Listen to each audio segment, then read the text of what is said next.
Hello friends, अस्सलाम वालेकुम, जय हिंद। मंजिल एकेडमी के इस ऑनलाइन लर्निंग प्लेटफॉर्म पे एक बार फिर से आप सबका स्वागत है। खैर मकदम करता हूँ आप सबका। दोस्तों, आज से हमारी मंजिल फिर से शुरू हो गई है और आज हम जिस टॉपिक पर डिस्कस करने वाले हैं उस टॉपिक का नाम है गज़ल। गज़ल टॉपिक ऐसा है दोस्तों जो आपके फर्स्ट ग्रेड में भी लगता है, सेकेंड ग्रेड में भी लगता है और थर्ड ग्रेड में भी लगता है। यानी कि इस टॉपिक को लेकर हर बार 1 से 2, 2 से 3 सवालात आपको निश्चित तौर पर पूछे जाते हैं और पूछे जाएंगे आगे के एग्ज़ाम में। अब आप कहोगे सर इस टॉपिक को लेकर क्यों शुरू कर रहे हैं, कि क्योंकि ये टॉपिक दोस्तों आपके हर एग्ज़ाम में लगता है और स्पेशली अभी ये फर्स्ट ग्रेड के बैच को लेकर हम शुरू कर रहे हैं। तो फर्स्ट ग्रेड के बैच में आपको बताऊं दोस्तों, एक बार आप सिलेबस देख लीजिएगा। ये वाला आप टॉपिक देख सकते हैं, ये जो सबक हैं दोस्तों, इसको इसलिए नहीं शुरू कर रहा हूं मैं क्योंकि हो सकता है आरपीएससी थोड़ा सा सिलेबस में बदलाव कर दे, तो इन सबक वाले टॉपिक्स में हो सकता है कुछ बदलाव कर दे। लेकिन निश्चित तौर पर दोस्तों इस टॉपिक्स में आपके कुछ भी बदलाव नहीं होने वाला है। ये टॉपिक आपको हूबहू आपके चाहे कितना भी सिलेबस चेंज कर दे, गज़ल, कसीदा, मरसिया, नॉवल, अफसाना, खाका, ये आप चाहे फर्स्ट ग्रेड की तैयारी कर रहे हो, सेकेंड ग्रेड की तैयारी कर रहे हो या थर्ड ग्रेड की तैयारी कर रहे हो, ये टॉपिक आपको हमेशा तैयार करते हुए रहना है। ये टॉपिक निश्चित तौर पर आपके हर एग्ज़ाम में मिलेंगे, चाहे आप दूसरे स्टेट गवर्नमेंट की आप तैयारी कर रहे हैं या राजस्थान स्टेट गवर्नमेंट की कोई तैयारी कर रहे हैं, तो उसमें अगर आप उर्दू सब्जेक्ट से तैयारी कर रहे हैं तो निश्चित तौर पर ये टॉपिक आपको मिलेंगे। तो आज हम इस टॉपिक को लेकर डिस्कस करने वाले हैं। तो इस पूरे टॉपिक को लेकर हमारा जो डिस्कस रहेगा वो पहले हैंड रिटन PYQ सवालात से शुरू होगा, फिर हैंड रिटन नोट्स होगा, फिर जो हूबहू NCERT या RBSC की बुक्स में आपके गज़ल का पोर्शन क्या है, ठीक है, वो मैं आपको प्रोवाइड करवाऊंगा। तो चलिए शुरू करते हैं बिना देर के। दोस्तों मैंने इसके लिए आपके लिए काफ़ी मेहनत करी है। जो पेन टैब होता है लैपटॉप वाला, उस पेन टैब पे मैंने ये डेटा आपके लिखा है और इसमें ये कोशिश की है कि आपके सीरियल वाइज, जैसे 1, 2, 3, 4, इस सीरियल वाइज हमने PYQ निकाले हैं कि भाई 2010 में जो कंपटीशन था उस हिसाब से एग्जामिनर का माइंड सेट क्या था और गज़ल को लेकर कौन कौन से सवाल उसने पूछे थे। फिर 2011 के एग्ज़ाम में, फिर 2013 के एग्ज़ाम में, फिर 2016, फिर 2018, फिर 2022, आखिर में 2022 वाला एग्ज़ाम हुआ था। वहाँ आते आते गज़ल को लेकर कौन से सवालात आपके एग्जामिनर ने पुटअप करवाए थे आपसे। तो इसको ध्यान में रखते हुए मैंने आपके सीरियल वाइज ये सेट किया है। जो 2010 का सेकेंड ग्रेड का एग्ज़ाम हुआ था उसमें 3 सवालात गज़ल को लेकर पूछे गए थे, जिसमें पहला सवाल था गज़ल का पहला शायर कौन है, अमीर व खुसरो। इसका राइट आंसर था 2010 या आपके जो एग्ज़ाम हुआ था सेकेंड ग्रेड का।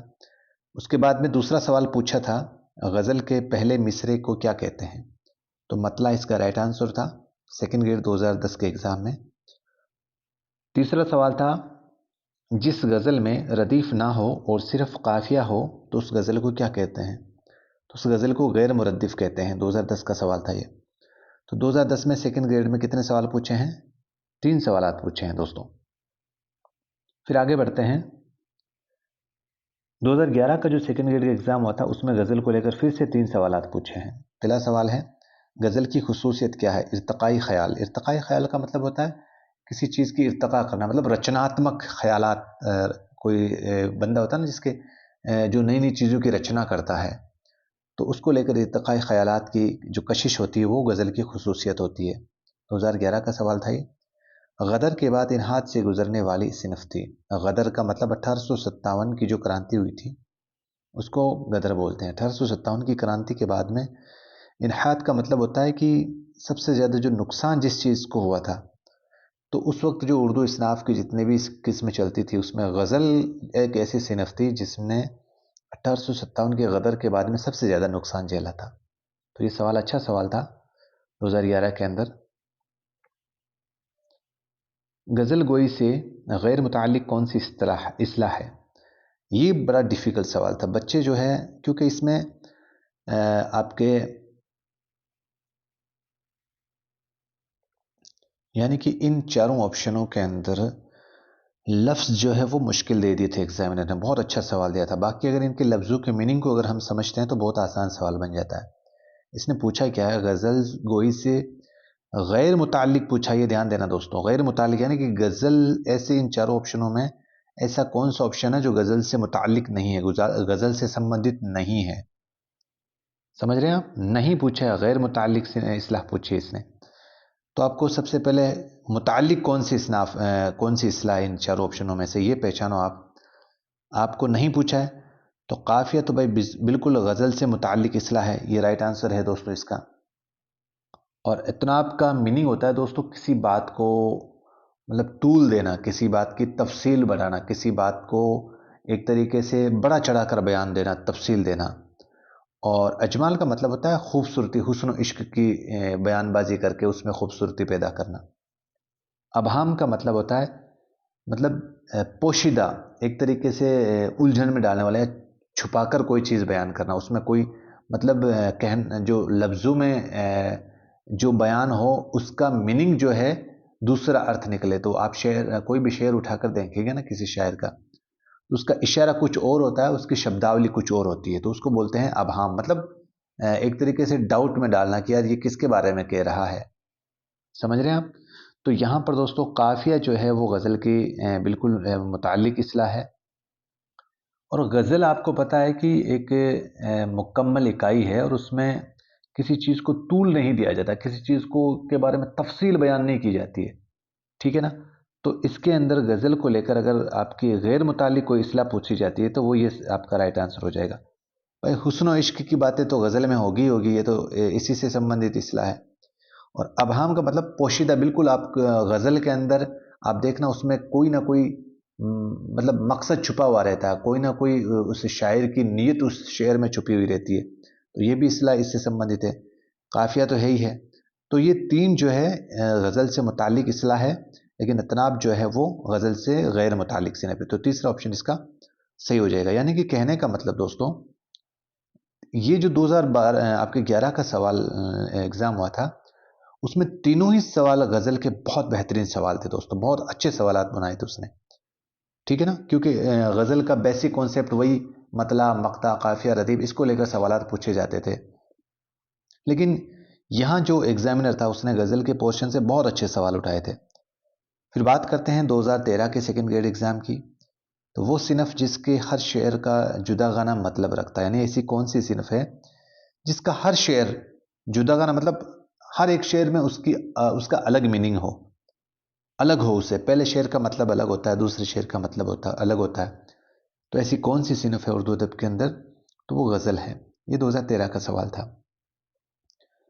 गज़ल में क्या शेरों की तादाद मुकर्रर है? तो नहीं है। ये सवाल 2013 का सवाल पूछा था।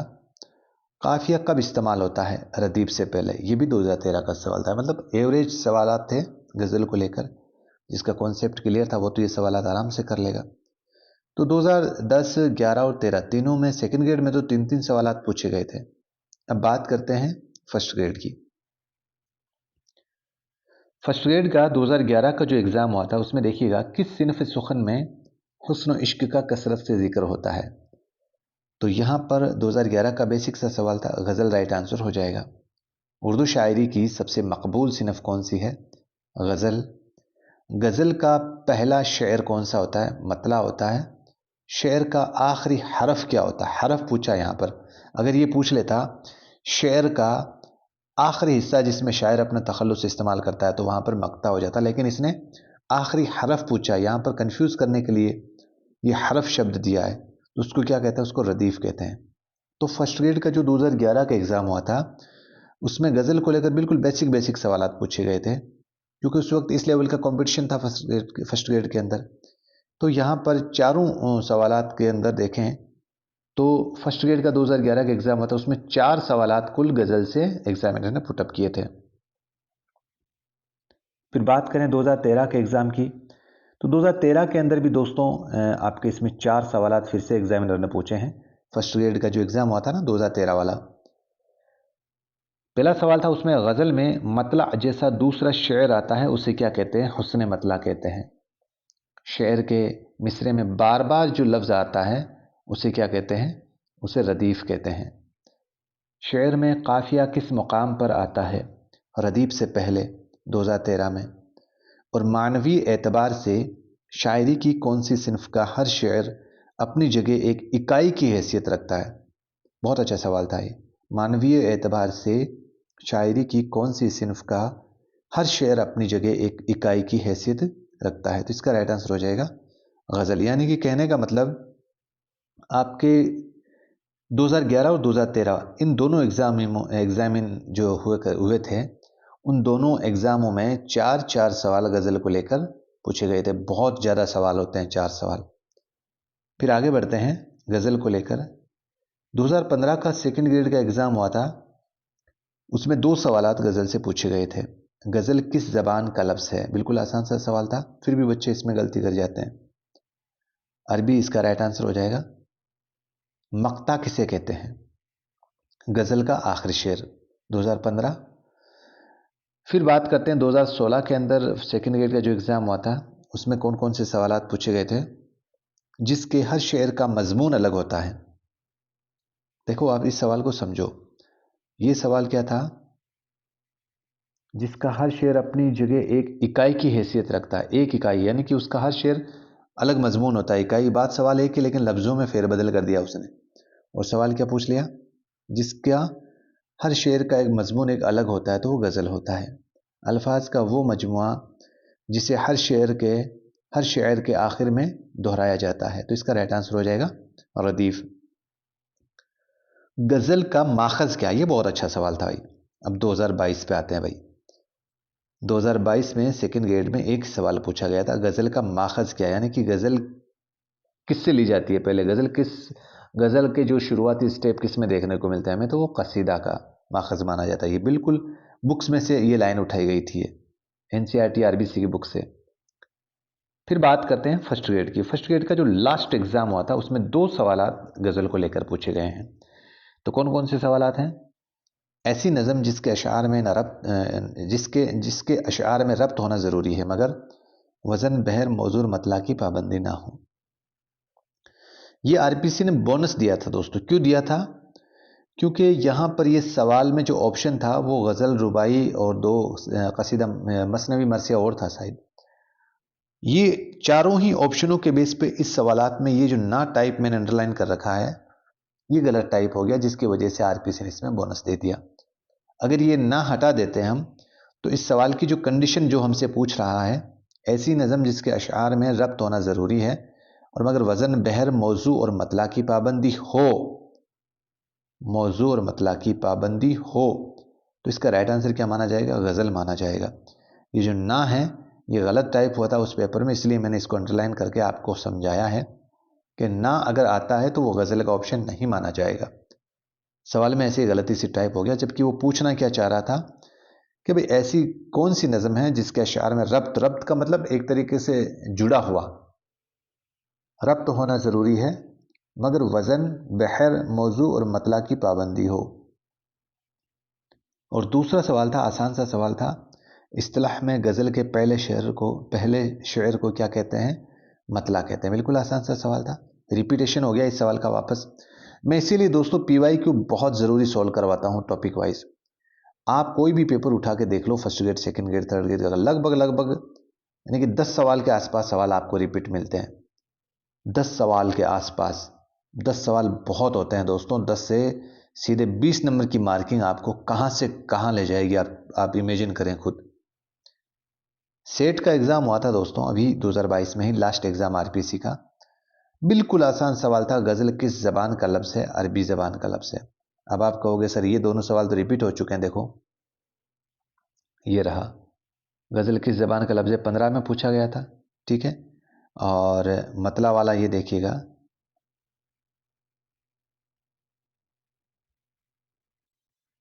ये रहा, ये रिपीट हो गया ना। ये गज़ल के पहले मिसरे को क्या कहते हैं?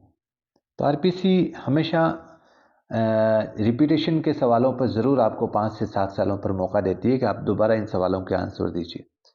ठीक है दोस्तों, चलिए ये हमारे पीवाईक्यू हुए। अब हम बात करते हैं इस टॉपिक को लेकर, ठीक है। चलिए, गज़ल दोस्तों सबसे पहले, गज़ल किस ज़बान का लफ्ज़ है? गज़ल अरबी ज़बान का लफ्ज़ है, ठीक है। और गज़ल के लग़वी माने क्या हैं? औरत या महबूब से बातें करना, औरतों की बातें करना और इश्कबाज़ी करना, ये तीनों गज़ल के लग़वी माने हैं। गज़ल एक सिन्फ की हैसियत से अरब की पैदावार नहीं है। अरब में ये एक दूसरी सिन्फ कसीदा का जुज़ थी। देखो ये आ गया था ना, कसीदा ही इस गज़ल का माखज़ है। यानी कि अरब में तो ये जो पहले से एक कसीदा नाम से सिन्फ चलती थी, उसी का ही एक हिस्सा थी। क्या चीज़? गज़ल। ईरान में इसे कसीदे से अलग करके एक अलहदा सिन्फ सुखन की हैसियत दी गई थी। ईरान जो दूसरा देश था, उसके अंदर इस गज़ल को कसीदे से अलग करके अलहदा मतलब एक सिंगल अलग से एक सिन्फ के तौर पर इस्तेमाल किया जाने लगा। उर्दू में गज़ल फ़ारसी से आई। उर्दू में गज़ल कहाँ से आई? फ़ारसी से आई। और फ़ारसी आपको पता है ईरान में बोली जाती थी। गज़ल में सिर्फ मामलात इश्क तक महदूद नहीं रही है। गज़ल सिर्फ मामलात इश्क यानी इश्क के जो मसले हैं उस तक महदूद नहीं रही। इसका दामन रफ्ता रफ्ता यानी कि धीरे धीरे वसी होता गया, यानी कि फैलता गया, और ज़िंदगी के मुख्तलिफ मसाइल इसमें जगह बनाते गए। पहले क्या होता था कि दोस्तों, जब गज़ल की शुरुआत हुई थी तो गज़ल के जो शेर होते थे वो सिर्फ अपने महबूब के खूबसूरती के बारे में, उसी के हुस्न इश्क के इर्द गिर्द जो है उसके शेर इस्तेमाल होते थे। लेकिन धीरे धीरे इसका दायरा बढ़ता गया और गज़ल का दायरा फिर इतना बढ़ा कि उसमें अलग अलग जो मसाइल थे मुआशरे के, उसके भी टॉपिक उसमें ऐड होते गए। गज़ल की मकबूलियत का सबसे बड़ा सबब उसका एजाज़ व इख्तिसार, इशारती उसलूब और ग़िनाइयत है। मोस्ट इम्पोर्टेंट लाइन है दोस्तों ये, जो एक बार नेक्स्ट जो कोई भी एग्जामिनर की अगर नज़र पड़ेगी इस नाम पे तो सबसे पहले आपको यही ऑप्शन गज़ल के अंदर देगा, और गज़ल की खूबसूरती पूछ लेगा या गज़ल की खासियत पूछ लेगा। इसमें एजाज और इख्तिसार का मतलब होता है किसी चीज़ को, जैसे वो होता है ना कि एक दरिया को एक कूजे में समेटना, इस तरीके से मतलब मुख्तसर अंदाज में बहुत कुछ बयान कर देना हो, तो ये इस गज़ल की खूबसूरती है। इशाराती उसलूब यानी कि इशारा ही इशारों में बहुत कुछ बयान कर देना, और गनायत का मतलब होता है गुनगुनाने के तौर पर किसी सिनफ को इस्तेमाल किया जाता है, तो वो गज़ल को किया जाता है। चलिए,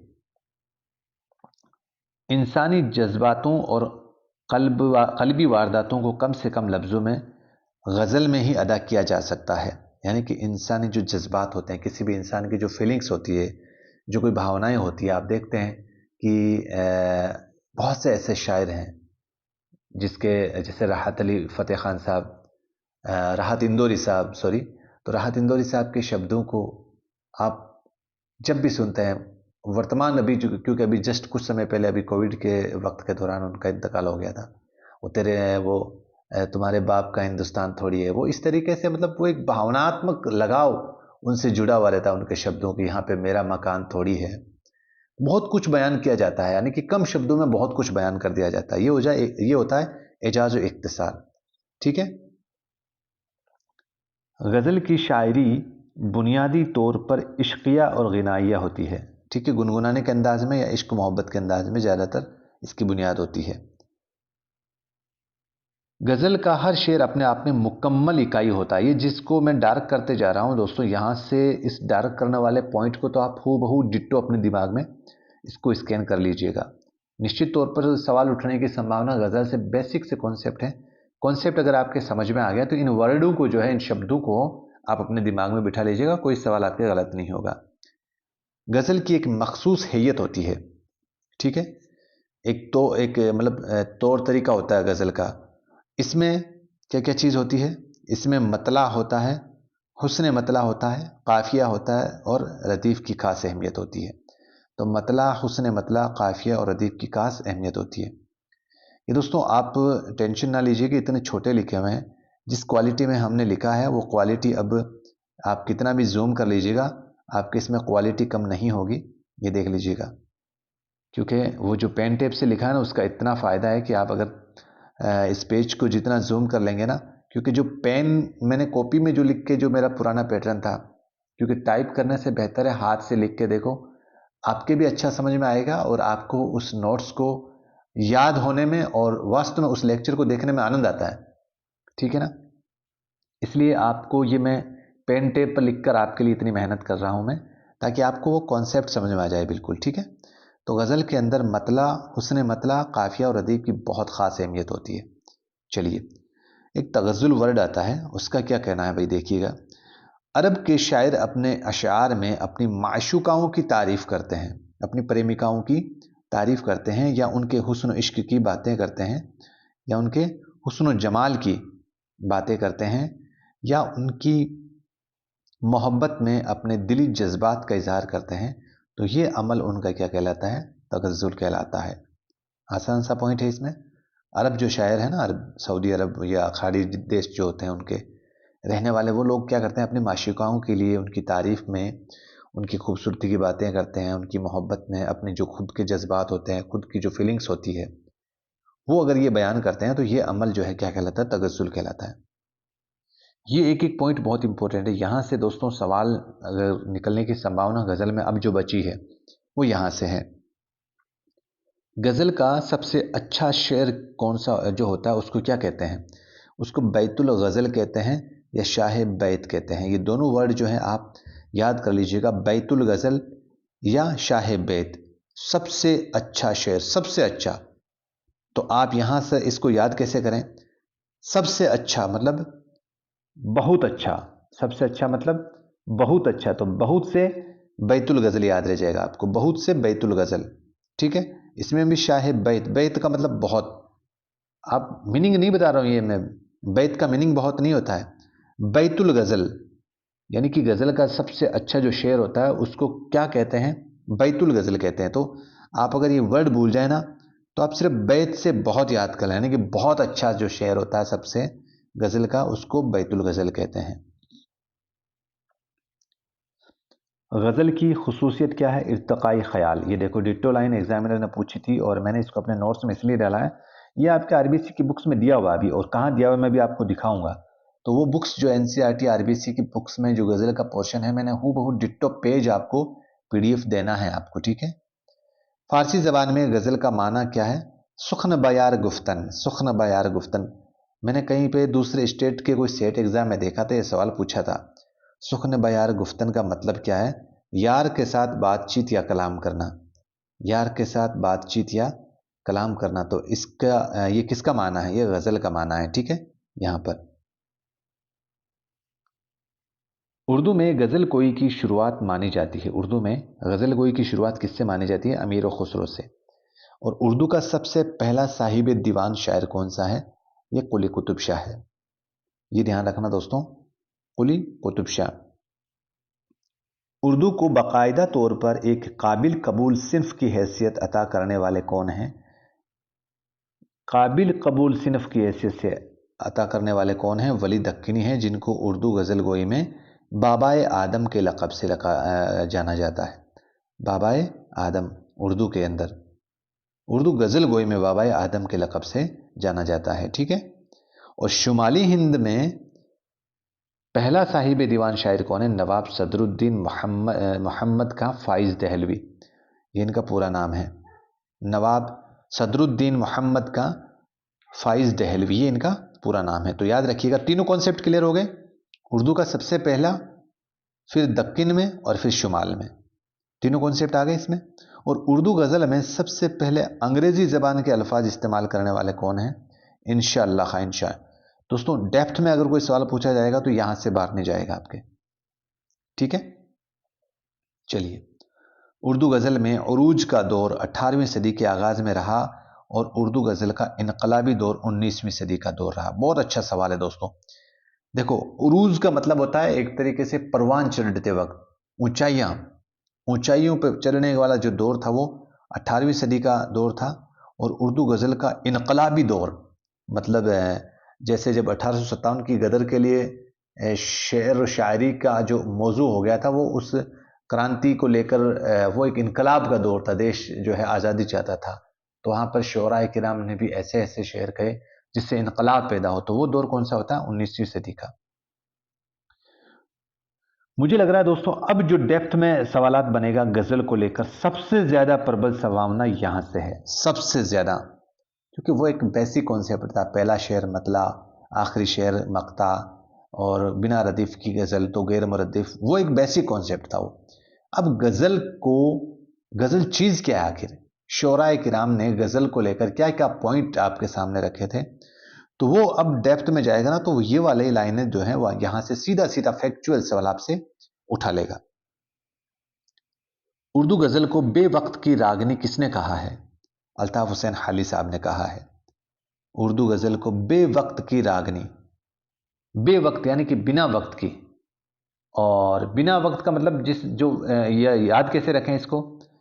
याद कैसे रखें कि भाई बेवक्त मतलब बिना वक्त वाला आदमी जो वक्त का इस्तेमाल नहीं करता है, तो वो क्या आदमी, वो क्या करता है, वो आदमी खाली रहता है। तो खाली मतलब हाली से खाली याद रख लेना आप। जो आदमी खाली होगा वो उसके पास वो बिना वक्त के बैठा रहता है, वो उसके पास वक्त ही वक्त पड़ा रहता है वो। इस तरीके से याद कर लीजिएगा। कोई भी ट्रिक्स आप अपने दिमाग में और सेट कर लीजिएगा, क्योंकि ये कंफ्यूज करते हैं, ये जो लाइन है ना कंफ्यूज करते हैं। आप कहोगे कि सर किसको कैसे याद करें, तो बेवक्त मतलब बिना वक्त का आदमी, फ्री फॉगट में बैठने वाला आदमी। हाली से आप खाली याद रख लेना, खाली बैठने वाला आदमी। ठीक है। गजल को इंतहाइयों का सिलसिला किसने कहा? फिराक गोरखपुरी ने, इंतहाइयों का सिलसिला। ठीक है। और गजल को उर्दू शायरी की आबरू किसने कहा है? उर्दू शायरी की आबरू रशीद अहमद सिद्दीकी। आबरू का मतलब होता है इज्जत, इज्जत। और रशीद अहमद सिद्दीकी, आप सिद्दीकी से आप ना वैसे तो सम्माननीय हैं सब हमारे लिए, लेकिन अब याद कैसे रखें? आबरू से आप इस तरीके से याद कर लो। आबरू मतलब एक इज्जत होती है, इज्जत आबरू अपन कहते हैं ना। और सिद्दीकी से हज़रत सिद्दीक अकबर याद रख लो आप। तो हमारे दिल के अंदर हज़रत सिद्दीक अकबर का कितनी इज्जत करते हैं हम उनको। मतलब उनके जो हुजूर पाक सल्लल्लाहु अलैहि वसल्लम के 4 खलीफा थे, हज़रत अबू बकर सिद्दीक उसमें पहला नाम था। तो इस तरीके से सिद्दीकी से आप हज़रत अबू बकर सिद्दीक याद कर लीजिएगा। उनके लिए हमारे दिल में बहुत आबरू है, बहुत ही इज्जत है। इस तरीके से आप इसको ट्रिक्स के तौर पर आप याद कर लीजिएगा। गजल को नीम वहशी सिनफ किसने कहा है? नीम वहशी सिनफ किसने कहा है? तो कलीमुद्दीन अहमद। तो आप याद रख लीजिएगा, इसको कैसे याद करें? नीम, नीम एक पेड़ होता है। नीम, नीम पेड़ होता है। वो कैसा होता है? वो कड़वा होता है। वो कड़वा होता है ना। तो कड़वा होता है, तो कड़वा से कलीमुद्दीन अहमद याद रख लीजिएगा। नीम कैसा पेड़ होता है? कलीमुद्दीन कड़वा होता है। तो कड़वा होगा तो कौन सा पेड़ होगा? वो नीम होगा। तो नीम से नीम वहशी सिनफ याद रख लेना, और कड़वे से कलीमुद्दीन अहमद याद रख लेना। इस तरीके से गजल का आर्ट नकाब पोश आर्ट है। गजल का जो आर्ट है वो नकाब पोश आर्ट है। ये किसने कहा था? ये आल अहमद सुरूर ने कहा था। तो आर्ट आल, आर्ट आल, आर्ट आल, इस तरीके से इसको याद कर लीजिएगा। गजल का आर्ट नकाब पोश आर्ट है। तो आल अहमद सुरूर साहब ने ये बात कही थी। तो इसको याद कैसे करें? आर्ट से आल। गजल जितनी बदनाम है उतनी ही मुझे अजीज भी है। गजल जितनी बदनाम है उतनी ही मुझे अजीज भी है। तो यहां पर यह भी रशीद अहमद सिद्दीकी साहब का कौल है। ये गजल मुख्तलिफ फूलों की माला है। मुख्तलिफ फूल, तो फूल और फिराक, फूल फैसे फूल फैसे फिराक, फैसे फूल फैसे फिराक, है ना। तो याद हो जाएगा ये, फैसे फूल फैसे फिराक। यानी कि आप अगर इनमें से 3-4 अगर आपके दिमाग में रहेंगे ना, तो निश्चित तौर पर आप सवाल में 3 ऑप्शन तक तो पहुंच ही जाओगे। 3 ऑप्शन तक तो ठीक है। और 3 ऑप्शन तक पहुंच जाओगे तो अब यहां पर 3 ऑप्शन की गुंजाइश नहीं है। आरपीसी आपको 5 सवाल देगी। ठीक है। अब इन 5 सवाल ने सॉरी 5 ऑप्शन देगी आपको। अब 3 ऑप्शन तक नहीं जाना, अब अपने को 4 ऑप्शन तक जाना है। 5वां सवाल तब जाकर, 5वां ऑप्शन तब जाकर हमारे पकड़ में आएगा। तो इस तरीके से ये चीज़ थी। ये चीज़ें आपको मोस्ट इंपॉर्टेंट हैं, जो ट्रिक्स मैंने आपको बताई है। आप अब अगर आप खुद चाहें तो आप अपने हिसाब से भी कोई ट्रिक्स सेट कर सकते हैं। चलिए, अब यहाँ पर दौर होता है गज़ल का बेसिक कॉन्सेप्ट और समझते हैं। गज़ल के अनासिर तरकीबी कौन कौन से होते हैं? मतला, हुस्न मतला, काफिया, रदीफ, तादाद अशार और मक्ता। अब हम एक एक करते हुए इन शेरों को समझते हैं। ये मतला क्या चीज़ है? गज़ल का पहला शेर मतला कहलाता है। कौन सा शेर? पहला। लेकिन गज़ल के पहले शेर के मतले होने की शर्त यह है कि दोनों मिसरों में काफिया और रदीफ हो। ये कंडीशन है इसकी, काफिया और रदीफ हो, यही कंडीशन है कि गजल का पहला शेर मतला होने की शर्त क्या है, दोनों मिसरे, पहली लाइन और दूसरी लाइन, वो काफिया और रदीफ दोनों हो, तब आपके ये मतला कहलाता है। एक एग्जाम्पल से हम समझते हैं। देख तो दिल की जान से उठता है, ये धुआं सा कहां से उठता है। ये मीर तकी मीर साहब का ये शेर है।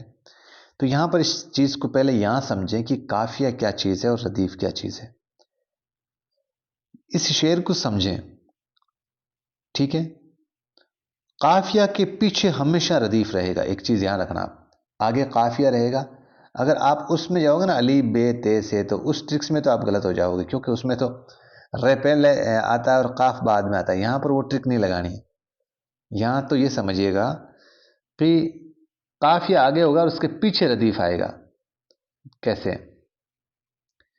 काफिया की कंडीशन आप आसान भाषा में ये समझिए कि जो लफ्ज प्रोनाउंसिएशन, यानी कि साउंड के तौर पर अगर सेम लगते हैं आपको, जैसे ये वर्ड है आपके जा और ये है कहां, जा कहां, ये वर्ड जो है धुआं, इस तरीके से कोई इस जिनका प्रोनाउंसिएशन यानी कि जिसका साउंड, जिसकी आवाज सेम हो, तो वो यहां पर क्या कहलाता है, काफिया कहलाता है। और रदीफ का तो बेसिक कॉन्सेप्ट यही है कि वो तो एक जैसा होगा, फर्स्ट शेयर में भी एक जैसा होगा, सेकंड शेयर में भी एक जैसा होगा। जैसे से उड़ता है, से उड़ता है, ये दोनों लफ्ज क्या है यहां पर, ये रदीफ है। और जा और कहां, ये क्या है, ये काफिया है। समझ में आ गई?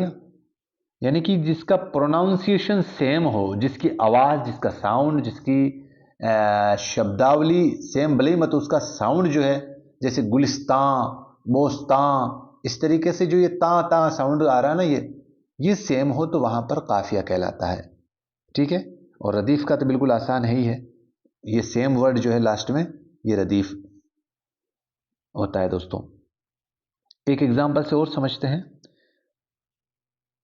उल्टी हो गई सब तदबीरें, कुछ ना दवा ने काम किया, देखा उस बीमारी दिल ने, आखिर काम तमाम किया। कितना शानदार शेर है।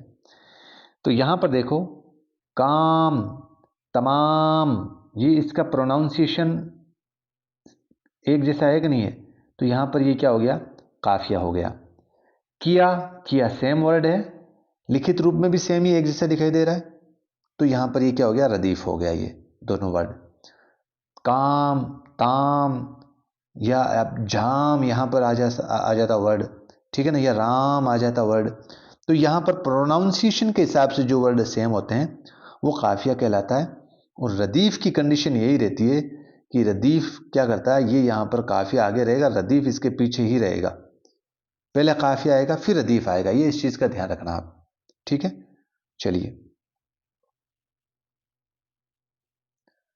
अब दूसरा पॉइंट आता है इसमें, हुस्न मतला। हुस्न मतला क्या है? जब किसी गजल में एक से ज्यादा मतला हो तो उसे हुस्न मतला कहते हैं। यानी मतले के बाद अगर एक और ऐसा शेर कहा जाए जिसके दोनों मिसरे हम काफिया या हम रदीफ हों, तो ऐसे मतले को मतला सानी कह सकते हैं या मतला हुस्न मतला कह सकते हैं। अगर तीसरा मतला कहा जाए तो उसे मतला सालिस कहते हैं। सालिस का मतलब 3 हो गया और सानी का मतलब 2 हो गया। ठीक है, ये तो बिल्कुल आसान समझ सकते हैं। हुस्न मतला मतलब गजल के जस्ट बाद में अगर एक से ज्यादा और मतला हो, गजल का जो पहला शेर होता है उसके पहले शेर का जिसको हम मतला कहते हैं, और मतला की कंडीशन भी ध्यान रखना, उसके दोनों मिसरे में काफिया हो, दोनों मिसरे में रदीफ हो, तो वो मतला होगा। ठीक इसी तरीके से अगर गजल का दूसरा शेर भी मतला वाली कंडीशन में आता है, मतला वाली कंडीशन में मतलब पहला मिसरे में भी काफिया रदीफ हो और दूसरा मिसरे में भी काफिया रदीफ हो, सेम कंडीशन अगर आपको दूसरे शेर में पाई जाती है तो वो हुस्न मतला या मतला सानी कहते हैं। काफिया वो लफ्ज जो यकसा आवाज और यकसा हरूफ या हर्फ पर खत्म होते हैं। अभी मैंने बोला था ना, यकसा है ना, एक जैसा साउंड हो जिनका। अगर मैं बोल रहा हूं आपको जैसे जा, मां, ये एक जैसी आवाजें आ रही है ना, तो इसको दोस्तों काफिया बोलते हैं। यानी शेर में इस्तेमाल होने वाले हम आवाज, हम वजन या हरकत वाले अल्फाज को काफिया कहते हैं। कवाफी पूछ लिया जाता है दोस्तों, काफिया की जगह कई बार पूछा जाता है कि कवाफी यानी कि पीछे आने वाला। ठीक है, कवाफी मतलब पीछे आने वाला। अब जैसे गजल के अंदर यहां पर देखो आप, ये जो रदीफ का मतलब यहां पर मैंने इसलिए पीछे बताया था कि अगर आप उर्दू का पैटर्न इस तरीके से चलते हैं, अपन अली बे ते से जिम इस तरीके से चलते हैं, ठीक है, और हिंदी के अंदर इस तरीके से चलते हैं, जैसे हिंदी या इंग्लिश के अंदर के खे के, ठीक है।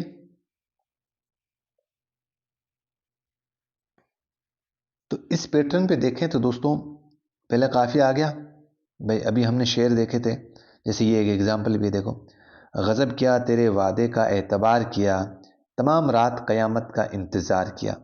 तो देखो किया सेम लफ्ज है, सेम लिखा हुआ वर्ड है, सेम होते ही आप कहां पे चले जाओगे, आप चले जाओगे रदीफ पे, चले गए। अब रदीफ किसके पीछे है, या काफिया के पीछे, पीछे काफिया का मतलब पीछे आने वाला, काफिया किसके पीछे जा रहा है, किया किया, इस तरफ ये शेर किस तरफ जा रहा है, इस तरफ से, ये शेर इस तरफ से ही तो आ रहा है, ठीक है। अब ये किसके पीछे जा रहा है, आगे आखिर में कौन है, रदीफ है, तो रदीफ से पहले कौन है, काफिया, तो काफिया किसका पीछा कर रहा है, रदीफ का ही तो पीछा कर रहा है। कवाफी का मतलब हो गया पीछे आने वाला। तो यहां पर ये एतबार और इंतजार ये दोनों क्या हो गए, ये काफिया वर्ड हो गए, ठीक है। और किया किया ये हो गया रदीफ। समझ में आ गया होगा दोस्तों आराम से। नोट लिखकर एक बात याद कर लीजिएगा, सीधा सवाल पूछा जाता है फैक्चुअल में, और संभावना इस बार पूछने की, गजल के बाकी अशार जिनमें सिर्फ दूसरे मिसरे में काफिया या रदीफ हो तो उसे बैत या फरद कहते हैं। याद रखिएगा, ये जैसे दो शेर हैं गजल के, ठीक है, जैसे अभी ये शेर है ना, ये वाला एक शेर तो ये हो गया, और एक शेर ये हो गया। अब यहां पर ये क्या कह रहा है, गजल के बाकी अशार जिनमें सिर्फ दूसरे मिसरे में काफिया या रदीफ हो, तो यहां पर पहले मिसरे में ये पहला मिसरा है और ये दूसरा मिसरा है। अगर सिर्फ इस मिसरे में काफिया और रदीफ हो तो उस शेर को क्या बोलते हैं, उस गजल को क्या बोलते हैं, उसको बैत या फरद कहते हैं। यहां पर तो दोनों मिसरे में आप देखो, यहां पर तो दोनों मिसरे में काफिया भी है और रदीफ भी है, लेकिन यहां पर क्या कह रहा है कि गजल के बाकी अशार जिनमें सिर्फ दूसरे मिसरे में काफिया या रदीफ हो, जैसे ये मिसरा जो है काफिया और रदीफ से खाली हो, कहने का मतलब ये जो पहला मिसरा है ये काफिया और रदीफ से खाली हो, लेकिन इसके जस्ट अगला शेर ये वाला यहां पर हो और इसमें काफिया और रदीफ हो, तो उसको क्या बोलते हैं, उसको बैत या फरद बोलते हैं। रदीफ, रदीफ वो लफ्ज़ या अल्फाज का मजमुआ है जो गज़ल के हर दूसरे मिसरे के आखिर में लाए जाएं। रदीफ वो लफ्ज़ या अल्फाज का मजमुआ है जो गज़ल के हर दूसरे मिसरे के आखिर में लाया जाए। रदीफ के तौर पर किसी भी अल्फाज का इस्तेमाल किया जा सकता है, लेकिन पूरी गज़ल में उसकी पाबंदी लाजमी होगी।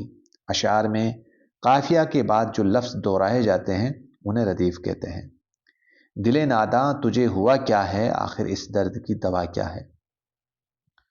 तो वापस दोबारा दोहराने वाला लफ्ज़ कौन सा, यहाँ पर क्या है, क्या है, तो देखो आप, हवा और दवा ये सेम प्रोनाउंसिएशन की आवाज़ आ रही है, तो ये तो हो गया काफिया, और बाकी बची है क्या है, क्या है, ये हो गया रदीफ। यहाँ पर नोट लिख करके बात याद कर लीजिएगा, जिस गज़ल में सिर्फ काफिया हो, रदीफ ना हो, उस गज़ल को गैर मुरद्दिफ गज़ल कहते हैं। रदीफ और बहर को गज़ल का महवर कहते हैं, ठीक है। ये भी पूछ लिया जाता है, गज़ल का महवर किसे कहते हैं, रदीफ और बहर को। नोट लगाकर एक बात और नोट कर लीजिएगा, बहर, रदीफ, काफिया, इन तीनों की पाबंदी जिस गज़ल में की जाती है उस गज़ल को उसे गज़ल की ज़मीन कहते हैं। भाई ये बहुत अच्छा सवाल है यहाँ से, जिस गज़ल के अंदर बहर की पाबंदी हो, रदीफ की पाबंदी हो और काफिया की भी पाबंदी हो, उसे गज़ल की क्या कहते हैं, उसे गज़ल की ज़मीन कहते हैं। तादाद अशार, गज़ल में तादाद अशार की कोई कैद मुकर्रर नहीं है, लेकिन आम तौर पर गज़ल में कम से कम 5, 7, 9 या 11 अशार हो सकते हैं। फिराक ने इन शायरों में है, फिराक उन शायरों में है जिन्होंने तवील गज़लें लिखी है, बड़ी बड़ी लंबी लंबी गज़लें लिखी है, उन्होंने ये 5, 7, 9, 11 वाले शेर नहीं लिखे हैं। चलिए आगे आता है दोस्तों मक्ता। गज़ल का ये आखिरी शेर है। शायर इसमें अपना तखल्लुस इस्तेमाल करता है, उसे मक्ता कहते हैं। जैसे मैंने माना कि कुछ नहीं गालिब, मुफ्त हाथ आए तो बुरा क्या है। तो यहाँ पर ये जो गालिब वर्ड है, ये गज़ल का आखिरी मिसरा है और इसको क्या कहते हैं, मक्ता कहते हैं। यहाँ पर मैं कई बार पहले भी दोस्तों समझा चुका हूँ और एक बार समझा देता हूँ, क्योंकि ये कन्फ्यूज होने वाला सवाल है। एक होता है मतला, ध्यान से समझना आप, आपकी कभी गलती नहीं होगी। एक होता है मक्ता। अगर हम अलिफ से लेकर बे ते से जिम है के दाल जाल तोय जोए एन गैन फे काफ काफ लाम, इस तरीके से हम अल्फ़ाबेट के हिसाब से देखें, अलिफ बे को अगर हम देखें तो इसमें पहले क्या आता है, पहले तोय आता है या काफ आता है। आप थोड़ा सा इसको जोर डालिएगा। अलिफ बे अगर हम देखते हैं, जो कायदा होता है हमारा पहला, जो जिसको हम सीखने की जो हमारी पहली नींव होती है, उसके अंदर पहले क्या आएगा, अलिफ के वाली अगर अल्फ़ाबेट में देखें तो पहले तोय आएगा और उसके बाद में काफ आएगा। यानी कि पहले क्या आएगा, तोय आएगा और उसके बाद में ही तो काफ आएगा। तोय के जस्ट बाद में काफ नहीं आएगा, मैं ये नहीं कह रहा हूं। तोय के बाद में तो जोय आएगा, लेकिन अगर सीरियल वाइज देखें तो तोय के बाद में हमेशा मतलब काफ जो है वो तोय के बाद में ही आएगा। तो आप इस तरीके से अपने दिमाग में बिठा लीजिए कि मतला का तोय और मक्ता का काफ। ये बच्चे इसलिए कंफ्यूज होते हैं कि यार गजल में पहला शेर, वो उनको नाम भी याद रहता है, मतला मक्ता याद रहता है, लेकिन वो ये भूल जाते हैं कि यार पहले शेर को मतला कहते हैं या पहले शेर को मक्ता कहते हैं। तो इसका कंफ्यूजन आपके जिंदगी में कभी नहीं होगा। आप इस तरीके से दिमाग में सील बैठा लीजिएगा कि मतला का मतलब जो पहला शेर होता है। याद रख लीजिएगा, एक बार और बता देता हूं, यहां पर देखो, ये मतला हो गया और ये मक्ता हो गया। तो गजल का जो पहला शेर होता है, अब और दूसरा जो शेर होता है पहला जो शेर होता है उसे मतला, और गजल का जो आखिरी शेर होता है उसे मक्ता कहते हैं। तोए काफ से पहले आएगा, काफ से पहले आएगा, पहले का मतलब जो पहला शेर होगा उसमें मतला होगा, और काफ जो बाद में आएगा तो वो बाद का मतलब आखिर वाला शेर, उसको मक्ता कहेंगे। तो इस तरीके से इस कंफ्यूजन को आप दूर कर सकते हैं। आप अलीफ बे का कायदा उठाओ, उसमें तोय पहले आता है या काफ पहले आता है, इस तरीके से दिमाग में एक रील सेट कर लो। तोय मतलब पहले आता है तो मतला में तोय वर्ड आ रहा है और मक्ता में काफ लफ्ज आ रहा है। तो इसका मतलब आप दिमाग में ये रील सेट कर लो कि तोय अगर है तो वो पहला लफ्ज है, पहला शेर है गजल का, और अगर काफ है तो वो गजल का आखिरी शेर है। ओके, चलिए यहां से हम समझते हैं उर्दू गजल का इर्तका, उर्दू गजल की शुरुआत कैसे हुई। तो गजल की रिवायत का आगाज जो है वो कुली कुतुब शाह के दौर से शुरू होती है। किनसे? कुली कुतुब शाह के दौर से।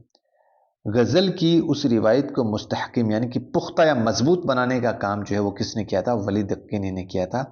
दिल्ली में उर्दू शायरी का आगाज भी इन्हीं से माना जाता है। ये दक्किन से यहाँ भारत में, उत्तर भारत में आए थे, ठीक है। दक्षिण भारत, दक्किन मतलब दक्षिण भारत। और वली के हम असर शायर थे, कौन कौन से उनके दौर के शायर थे? सिराज औरंगाबादी, ठीक है। ये सवाल पूछा जाता है दोस्तों, वली के हम असर। ये सवाल बड़े एग्जाम जो होते हैं ना, यूजीसी नेट वाले या कोई किसी स्टेट का सेट एग्जाम होता है, या जैसे डीएसएसबी का पेपर हुआ था उसमें भी ये सवाल पूछा गया था। तो ये थोड़ा सा ध्यान रखना चाहिए हमें कि वली के दौर में उस वक्त एक सिराज औरंगाबादी ऐसे शायर थे जिन्होंने जो उनके दौर में शायरी करते थे। शुमाली हिंद के पहले दौर के शायर जिनके कलाम में एहाम गोई का अंसर गालिब है, तो वो कौन कौन से थे? अभी फर्स्ट ग्रेड में ये सवाल पूछा गया था कि भाई एहाम गोई से कौन संबंधित नहीं है, इस तरीके से सवाल पूछा गया था। तो हो सकता है इस बार और पूछ ले कि भाई ये जो फाइज दहलवी है, आबरू है, शाकिर नाजी है, मजमून है, यकरंग है और अंजाम है, ये सब दोस्तों सबसे पहले तो ये पता होना चाहिए कि आप ये शायर शुमाली हिंद के हैं, ठीक है। कौन से हिंद के हैं? शुमाली हिंद के, दक्किनी शायर नहीं है ये। सबसे पहले तो ये आपको याद हो जाना चाहिए। और ये इन्होंने, इनकी शायरी के अंदर एहाम गोई का अंसर गालिब था, ठीक है। जबान की इस्लाह और गज़ल को एहाम गोई से पाक करने में अहम रोल अदा किया किसने? मिर्ज़ा मजहर जाने जाना और शाह हातिम ने। याद रखो दोस्तों। अब आप कहोगे सर ये एहाम का मतलब क्या होता है? एहाम का मतलब होता है दोस्तों वहम में डालना, ठीक है। अब याद रखो, अब वहम में कोई कैसे डालेगा? जैसे मान लो कि कोई शायर है, उसने एक लफ्ज ऐसा डाल दिया, अब जिसके दो मीनिंग हो। अब यार पढ़ने वाला बेचारा ये समझेगा कि यार इसका मीनिंग में ये समझूं या ये समझूं, मतलब उसको वहम में डाल दिया। यानी कि जिसके दो, एक जाहिरी मीनिंग निकलता हो और एक बातिनी मीनिंग निकलता हो। तो ये जो वहम में डालने वाले जो शायर हैं, वो तो दोस्तों ये थे फाइज दहलवी, आबरू, शाकिर नाजी, मजमून, यकरंग और अंजाम। अंजाम यानी कि यहां पर अंजाम से आप समझ लीजिएगा कि ये एहाम गोई का यहां पर अंत हो गया, अंजाम। नाम बस याद रखवाने के लिए कोशिश कर रहा हूं दोस्तों आपको। लेकिन एहाम गोई से ये जो वहम डालने वाली कंडीशन है, वो उसको ख़त्म करने का काम किसने किया था? मिर्ज़ा मजहर जान ने जाना और शाह हातिम ने। ठीक है, शाह हातिम ने। ये पूछा जा सकता है दोस्तों आपको, या ये पूछ लिया जाएगा कि इनमें से एहाम गोई का संबंध किससे था या किससे नहीं था। तो आपको जैसे अगर मान लो कि चार ऑप्शन ये दे दे और आपको पूछ ले पांचों ऑप्शन कि एहाम गोई से संबंधित नहीं है, एक ऑप्शन ये देते, तो ये तो चारों पांचों ऑप्शन है। मिर्ज़ा मजहर जान ने जाना एहाम गोई से बिल्कुल पाक थे। इन्होंने तो एहाम गोई से पाक करने में अहम रोल अदा किया था ज़बान के इस्लाह में। 18वीं सदी को उर्दू शायरी का सुनहरा दौर कहा गया है। अंडरलाइन कर लेना दोस्तों, 18वीं सदी को उर्दू शायरी का सुनहरा दौर कहा गया है। और उस सुनहरे दौर के शायर कौन कौन हैं? मीर तकी मीर, मीर दर्द और सौदा। ठीक है, मोहम्मद रफ़ी सौदा। मीर दोस्तों जिनकी खसूसियत में क्या क्या ऐड करूँ दोस्तों, बहुत कम है इनके बारे में जितना लिखूं। इनकी खसूसियत में एक तो सादगी इनका गहना था, जज्बात की शिद्दत थी, इनकी भावनाएं, फीलिंग्स इनकी शायरी में, दर्द व सूज की कैफियत और एहसासात थे। बहुत तकलीफदा ज़िंदगी इन्होंने गुजारी थी और उसका असर, जो तकलीफ़ें उन्होंने झेली थी उनका, उसका पूरा असर इनकी शायरी में देखा जा सकता है। बहुत ज़्यादा तकलीफदा ज़िंदगी थी मीर तकी मीर की, ये उनकी खसूसियत है। फिर बात करें दोस्तों दर्द की, तो दर्द को तसव्वुफ़ का रंग नुमाइया था इनमें। ये सूफ़ी शायर थे मीर दर्द, और इनकी शायरी में तसव्वुफ़ का रंग जो है वो बिल्कुल आप देख सकते हैं, नुमाइया तौर पर, ज़ाहिरी तौर पर आप देख सकते हैं। सौदा, गज़लों का आहंग बुलंद और लहजा पुरशिको, और गज़ल को नए रंग व आहंग से आशना किसने करवाया? मुसहफ़ी, आतिश और नासिक। ये जोड़ी बड़ी कमाल की थी।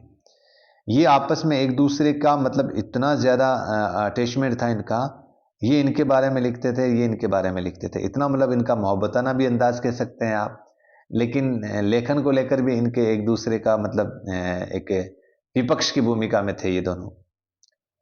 गज़ल को फ़िक्र फ़लसफ़ा से मुतारिफ़ करवाया। फ़िक्र से यानी कि गज़ल को एक सोचने वाली सिनफ़ के तौर पर, फ़लसफ़ा यानी कि दर्शन शास्त्र के तौर पर मुतारिफ़ करवाने का काम किसने था? इकबाल ने किया था। 20वीं सदी के शायर जिन्होंने गज़ल को अपने इज़हार का वसीला बनाया और गज़ल को क्लासिकी रंग अता किया। शाद, असगर, फ़ानी, हसरत, यगाना चंगेज़ी, फ़िराक़, जिगर मुरादाबादी। याद रखो दोस्तों, ये जो 20वीं सदी के शायर हैं, ये शायर जो है स्पेशली ये पूरा का पूरा, ये जो पांचों छह नाम है, ये आपके यूजीसी नेट का जब आप सिलेबस उठाते हैं, यूजीसी नेट में इनके गज़ल वाले पोर्शन में ये एक अलग से मतलब एक रोल अदा करते हैं ये शायर जो 20वीं सदी के शायर हैं। ठीक है, तो ये इन्होंने अपने जो गज़ल है उसको अपने इजहार का वसीला बनाया था।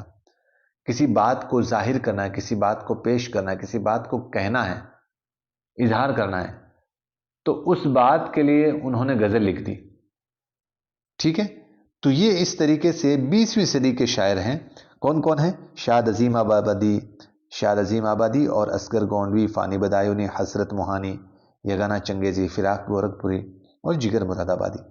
ये नाम दोस्तों आपके सेकंड ग्रेड में तो पूरे के पूरे इनकी गज़लों तक दे रखे हैं। सेकंड ग्रेड में इनकी गज़ल बिल्कुल दे रखी है आपके सिलेबस में। इनकी बायोग्राफी तो हमें याद करनी है, साथ में इसकी गज़लों की जो तशरीह है वो भी पूछी गई है। फिर बात करते हैं तरक्की पसंद तहरीक की। 1936 में आपको पता है तरक्की पसंद तहरीक शुरू होती है और उसमें मजरू सुल्तानपुरी का रोल बहुत इंपॉर्टेंट है दोस्तों। मजरू सुल्तानपुरी आप समझते हैं कि बहुत सारे फिल्मी गाने भी आज भी उनके गूंजते हैं। फैज़ अहमद फैज़ और मखदूम ने गज़ल के नरम व सबक लहजे में सियासी कशमकश की तर्जुमानी की, यानी कि जो पॉलिटिक्स है, जो सियासत है, जो राजनीति है, उसके कुछ टॉपिक्स को उसको आईना दिखाने के तौर पर उन्होंने शायरी की है। तरक्की पसंद तहरीक के उरूज के बाद के शोरा कौन कौन हैं? नासिर काज़मी, खलीलुर रहमान आज़मी, शाद आरिफी, इब्न अंशा। जदीद गज़ल के अनासिर अरबा कौन कौन हैं? असगर, जिगर, फ़ानी और हसरत। सीधा फैक्चुअल सवाल पूछा है दोस्तों। हो सकता है आपको ये पूछ ले कि जदीद गज़ल के अनासिर अरबा में शामिल नहीं है, चार तो ये नाम दे दे और पांचवा नाम कोई पुराने दौर का शायर दे दे, जैसे गालिब दे दे आपको, या और जैसे मान लो कि इंशाअल्लाह खां इंशा दे दे आपको, इस तरीके से कोई शायर दे दे आपको। तो ये ध्यान रखना, 20वीं सदी में इनका रोल अभी मैं वैसे ऊपर समझा चुका हूँ। आपके सेकेंड ग्रेड में सिलेबस में यूजीसी नेट के जो टॉपिक ऐड हुए ना, वो इन्हीं के ऐड हुए हैं। उर्दू का पहला साहिब दीवान शायर कौन है? कुली कुतुब शाह। ये दोस्तों, ये जो सवाल बनने की संभावना होती है ना, डेप्थ में सवाल बनने की संभावना होती है, तो इस तरीके से मैंने वो पॉइंट भी आपके ऐड कर लिए कि सीधे फैक्चुअल सवाल, बाकी वैसे घुमा फिरा कर गज़ल से सवाल पूछने का कोई कॉन्सेप्ट है नहीं।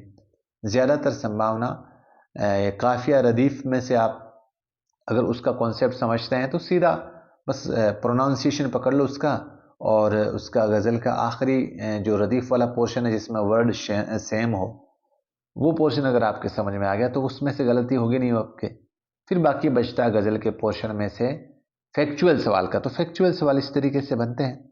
शुमाली हिंद का पहला साहिब दीवान शायर फ़ाइज़ है दोस्तों। मसऊद हसन रज़वी के मुताबिक कौन है? फ़ाइज़ अहमद दहलवी।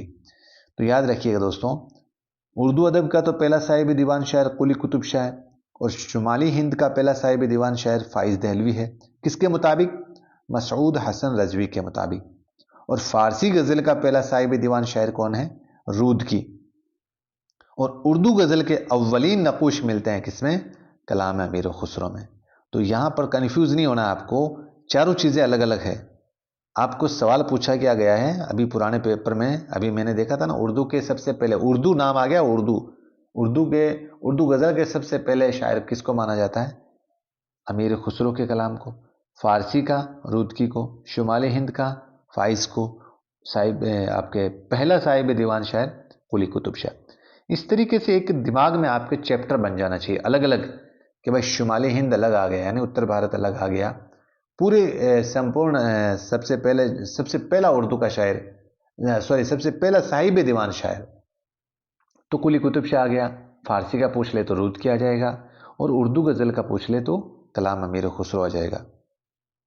ठीक है दोस्तों, तो ये आपके गज़ल वाला पोर्शन था जिसको हमने डिटेल में डिस्कस किया है, और जिसके PYQ से लेकर इसके कॉन्सेप्ट को लेकर इससे बनने वाले सवालात को लेकर हम लोगों ने डिस्कस किया है। उम्मीद करता हूँ दोस्तों ये चैप्टर आपको बहुत अच्छे से समझ में आ गया होगा। और अब ये जो नोट्स है आपके लिए PDF में बिल्कुल अपने एप्लीकेशन पे मौजूद रहेंगे, और आप बिल्कुल टेंशन फ्री रहिए। आप पहले परेशान हो रहे थे, जो पेन से जो लिखा हुआ था ना डेटा, उसमें क्या कह रहे थे कि आप सर उसको अगर जूम करते हैं तो उसकी क्लियरिटी कम हो जाती है। अब इसमें आप टेंशन फ्री रहिए, आपको देखो ये कितना भी जूम कर लो आपके आराम से समझ में आ जाएगा। आप इस टॉपिक को आज अच्छे से समझिए, एक बार वीडियो को देख लीजिए, 2 बार देख लीजिए, फिर इसकी PDF को आप अपने मोबाइल में इंस्टॉल कर लीजिए। आप इसकी PDF का प्रिंट नहीं निकाल सकते। फिर उस PDF से आप अपने हाथ से नोट्स बनाने का प्रयास करें। और उसके बाद में एक चीज़ और दिखा दूं आपको, ये टॉपिक्स आप वैसे मैंने इस अपने जो हैंड रिटन नोट्स है उसमें मैंने लगभग मोटा मोटी बात जो है NCERT और RBC की जो बुक्स है उसको कवर कर लिया है।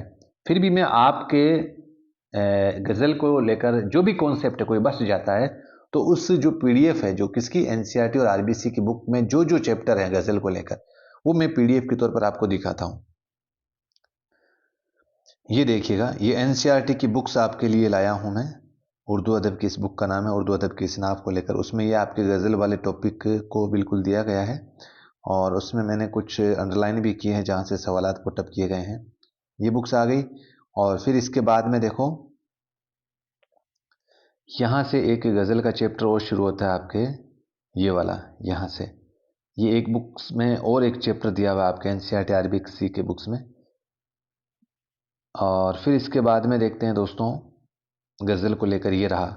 ये आपके 11th-12th की बुक्स में से भी ये चैप्टर था, गज़ल को लेकर, गज़ल की डेफिनेशन, गज़ल का कॉन्सेप्ट क्या है। ये पीडीएफ भी मैं आपको दोस्तों आपके ये जो पीडीएफ रहेगी आपके सिलेबस में, आपके कोर्स में, उसमें ये पीडीएफ भी मैं आपको प्रोवाइड करवा रहा हूँ अपने हैंड रिटन नोट्स को लेकर।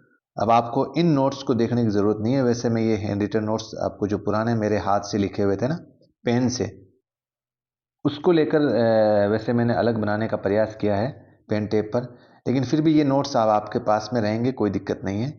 तो ये देखिएगा दोस्तों, हमारे जो कोर्स का जो पैटर्न है ये बिल्कुल ऐसा रहेगा। हैंड रिटन नोट्स जो पूरा पेन टेप पे लिखा हुआ है वो, उसके बाद में और आपके गज़ल के कॉन्सेप्ट बिल्कुल क्लियर करने के लिए मैंने एनसीईआरटी आरबीसी की जितनी भी बुक्स में गज़ल का पोर्शन लगता है वो आपको मैंने शामिली तौर पर एक जगह पीडीएफ देने का पूरा प्रयास किया है। फिर आप इस वीडियो को एक दो बार देखना, इसकी पीडीएफ निकाल कर एक दो बार देखना, हाथ से नोट्स बनाने का प्रयास करना। उसके बाद में आज शाम को, जैसे आज ये क्लास हुई, जैसे ही आज ये क्लास होगी और क्लास ख़त्म होने के बाद में या तो आज शाम को या कल शाम को आपके इस गज़ल वाले टॉपिक का टेस्ट पेपर आपके कोर्स में ऐड हो जाएगा। अब आप उस टेस्ट पेपर को जितनी दफ़ा आपकी दिल की इच्छा करे, आप चाहते हैं कि मैं एक बार टेस्ट को दूँ, 2 बार को दूँ, 3 बार को दूँ, तो अपने एप्लीकेशन वाले बच्चों को ये स्पेशल ऑफर है कि गज़ल वाले टॉपिक को आप जितनी बार आपका दिल चाहे आप प्रैक्टिस कीजिए, 1 बार, 2 बार, 4 बार, जब तक आपके उस टेस्ट में पूरे में से पूरे नंबर ना आ जाएं, तब तक आप टेस्ट देते रहें। तो ये बिल्कुल अपना एक चार्टेड जो प्लान है, जो एक तरीके से एक सारणी के तौर पर हमने जो प्लान शुरू किया है, उस हिसाब से इन टॉपिक्स को क्लियर करना है और इंशाअल्लाह ऐसे ही हम धीरे धीरे हमारी मंजिल को, बिल्कुल एग्ज़ाम से बहुत पहले हम लोग इस मंजिल को, अपना जो कोर्स है उसको पूरा कर लेंगे। आप भी ईमानदारी से तैयारी करते रहिए, जुड़ते रहिए और दूसरे स्टूडेंट्स को भी अपने कोर्स के बारे में आगाह कीजिए कि मंजिल एकेडमी पे फर्स्ट ग्रेड का कोर्स इतने शानदार अंदाज में शुरू हुआ है और इतने मतलब मेहनत के साथ, इतना जो कंटेंट बन रहा है वो बहुत मेहनत के साथ बन रहा है। आप इसके टेस्ट देंगे ना, टेस्ट में आपको अंदाज़ा लग जाएगा कि वास्तव में मेहनत करी है हम लोगों ने अपने कंटेंट पर। ठीक है दोस्तों, तो दीजिए इजाज़त, मिलते हैं फिर से एक नए लेसन के साथ, एक नए टॉपिक्स के साथ। खुदा हाफिज़, जय हिंद, अस्सलाम वालेकुम।